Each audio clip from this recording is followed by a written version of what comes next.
止境念佛的时候，会常常听到一些声响，心里受到惊吓，很害怕。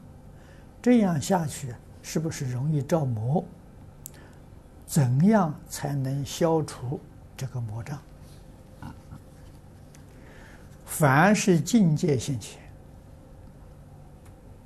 完全不理会不要在意，不理会，把精神呢、意志都灌注在佛号上这个样时间久了，这个干扰自然就没有了你不能怕它你不能在意，你在意什么？那它对你干扰的时候就产生效果于是乎它就会越来越严重。你不理会它的时候，干扰不起效果，不起效果的时候它就走了它达不到目的，它就走了。